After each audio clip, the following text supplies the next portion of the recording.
Hi friends, it's been a while. A little behind the scenes here today. I was sick for a hot minute and then I traveled out of the country. So I had to recover and then I traveled out of the country to celebrate my sister's wedding. And I had the honor of officiating it and it was so sweet. My sister and her husband. I keep saying my sister. I'm like, hello, she married her husband. It's her and Richard's wedding. Sorry, Richard. But since I've been back, it's been like go time for running programs for my students, and I'm loving it so much. I literally feel like I'm living my dreams, and it is such a gift and such a blessing. And it's interesting because I was having reflection right now as I'm sending this email, and I wanted to hop on and give you guys a video. But I think that, well, I know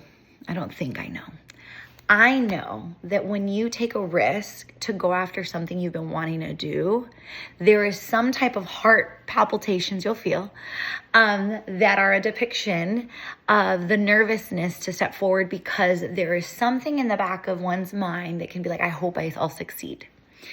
Now for me, I was like, I know I can succeed. I will not quit. I will work super hard to succeed. But there's still this fear, like, I hope I don't fail. And I'm really grateful because we're in month 4 of working full-time for myself. Honestly, almost month 5, because I kind of technically started at the end of December and we're in April, December, January. Yeah. So we're almost at month 5, essentially at the end of this month. And one thing that I have learned about myself is when you take that risk, you may have to overcome these like voices of fear. However, there's actually also so many benefits. I have lost weight because I feel healthier. I feel like my skin has gotten better because I feel healthier. I feel like my lifestyle and the food I eat have gotten better because I feel better. But I wonder if it's because I'm in alignment with the thing I was built to do. And so while I have to overcome a little bit of that voice, I think sometimes we paint this picture that if we take this risk, you're really going to have to hustle hard. Yes, but you're hustling or working hard with something you really love. So there's an ease to it. It's tough, but it's like you like it. It's almost like, I'm going to give an example. If you really like baking chocolate chip cookies, of course I would use that as an example, and you enjoy it. And it takes time. You got to buy the ingredients. You're mixing in there. You're getting a little dirty with it. And you can make a dozen. But now, for some reason, you have a new project or you're building something, and now you have to make 100 cookies. Like, yes, it's still going to be hard. You're increasing the amount of ingredients you got to get and do all these things and the amount of time, preparation, and work. But because you enjoy it, you are more like building endurance for it, you know? Whereas in other jobs, I was forcing myself or having to consistently motivate myself to execute well and consistently. And so that is a win that I didn't expect when I decided to make the switch. But the second thing that I want to talk about that is a little more challenging than I didn't expect is you also will find your flaws. Yes. I have found the systems in my systems of getting things done needed to change or evolve. Because the load is bigger, there is a more efficient way to do things.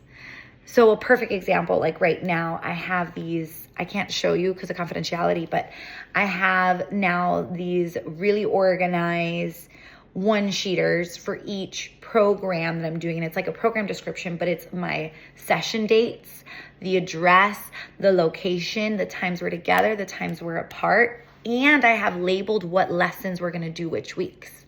In the past, if I was only leading maybe 1 or 2 groups, I could kind of just put it in my calendar, Google Calendar, and just know it's reset up every Thursday. I'm going to be at this school for this amount of time.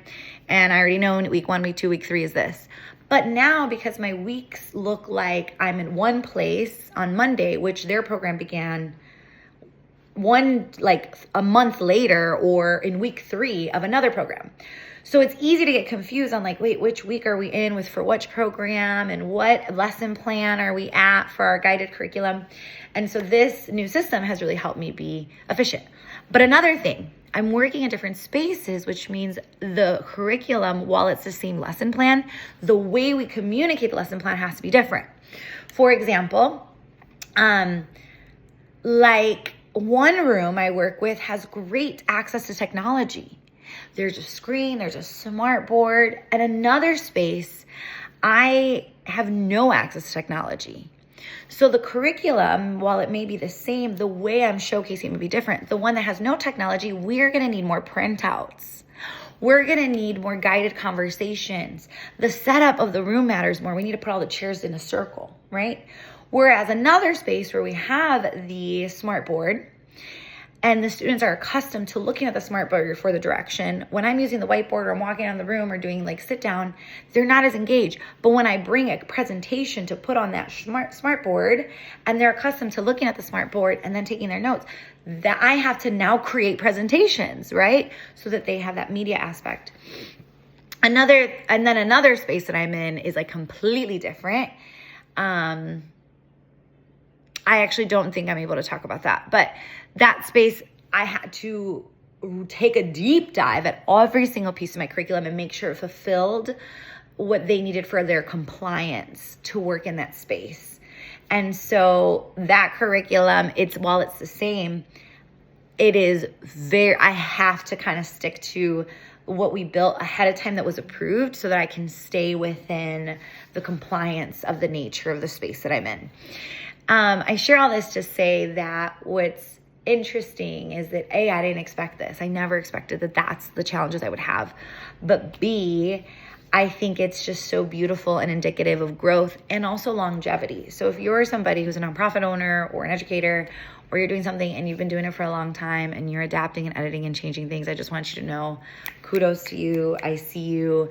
I'm doing it, and I can see why things that have lasted for a long time are successful. And it's probably because they had to do the same things I'm doing, which is adapting, changing, understanding that this case may look this way and then presenting in this space may look this way.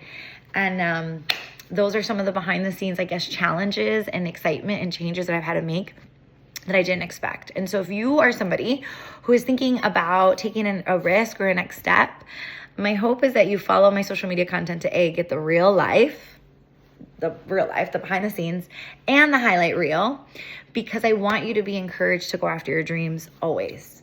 Always, always, always. Believe that you can do it, and don't quit. And if there's something you're passionate about, or there is a God-given, and I do think this is God-given, a God-given passion in you that just you cannot silence, that relates to empowering other people or offering help of some sort, that's in you for a reason.